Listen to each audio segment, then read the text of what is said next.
తెలంగాణ రాజకీయాల్లో కీలక పరిణామం చోటు చేసుకుంది. కేసీఆర్ ను ప్రశ్నిస్తూ ఎమ్మెల్సీ కవిత లేఖ రాయడం రాష్ట్ర రాజకీయాల్లో హాట్ టాపిక్ గా మారింది. మై డియర్ డాడీ అంటూ 6 పేజీల లేఖను రాశారు కవిత. ఈ లేఖలో బీఆర్ఎస్ రజతోత్సవ సభ, పార్టీలో పరిస్థితులు, వరంగల్ సభలో కేసీఆర్ కామెంట్స్ పై పలు ప్రశ్నలు సంధించారు కవిత. పాజిటివ్, నెగటివ్ ఫీడ్బ్యాక్ అంటూ డీటెయిల్డ్ గా లేఖలో అన్ని విషయాలను ప్రస్తావించారు. పార్టీ లీడర్స్ కు యాక్సెస్ ఇవ్వడం లేదని లేఖలో తెలిపిన కవిత వరంగల్ సభ స్పీచ్లో మరింత పంచ్ ఉండాల్సిందని ప్రస్తావించారు. తెలంగాణ తల్లి విగ్రహం, గీతం గురించి మాట్లాడతారని అంతా అనుకున్నారని, కానీ అలా జరగలేదన్నారు. ఉర్దూలో ఎందుకు మాట్లాడలేదని, వక్ బిల్లు మీద కేసీఆర్ మాట్లాడతారని జనం భావించారని చెప్పారు. బీసీలకు 42% రిజర్వేషన్ల అంశాన్ని విస్మరించారని, ఎస్సీ వర్గీకరణ అంశాన్ని సభలో ప్రస్తావించలేదని కవిత లేఖలో పేర్కొన్నారు. ఇక బీజేపీ మీద కేసీఆర్ కేవలం 2 నిమిషాలు మాత్రమే మాట్లాడటాన్ని కవిత కీలకంగా ప్రస్తావించారు. రాజకీయ ప్రత్యర్థులైన బీజేపీపై 2 నిమిషాలే మాట్లాడడం వల్ల భవిష్యత్తులో కేసీఆర్ బీజేపీతో పొత్తు పెట్టుకుంటారని చాలా మంది ప్రచారం చేస్తున్నారని లేఖలో తెలిపారు. ఇది పార్టీకి నష్టం కలిగిస్తుందని ఆమె ఆందోళన వ్యక్తం చేశారు. వ్యక్తిగతంగా తాను కూడా బీజేపీ వల్ల అనేక ఇబ్బందులు ఎదుర్కొన్నారని, అందుకే బీజేపీని మరింత టార్గెట్ చేసి ఉండాల్సిందేమోనని కవిత లేఖలో తెలిపారు.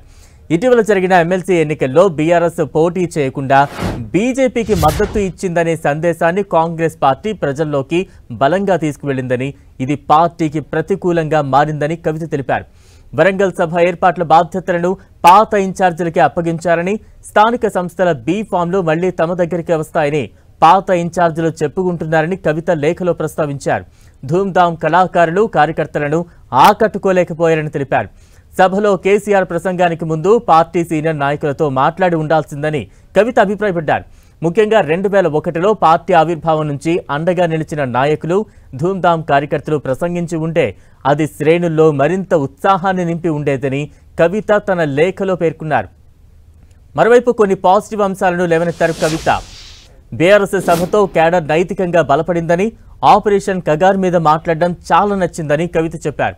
కాంగ్రెస్ ఫెయిల్ అని చెప్పిన తీరు సూపర్ అని రాసుకొచ్చారు. పహల్గామ్ అమరులకు నివాళి, మౌనం పాటించడం బాగుందని వివరించారు.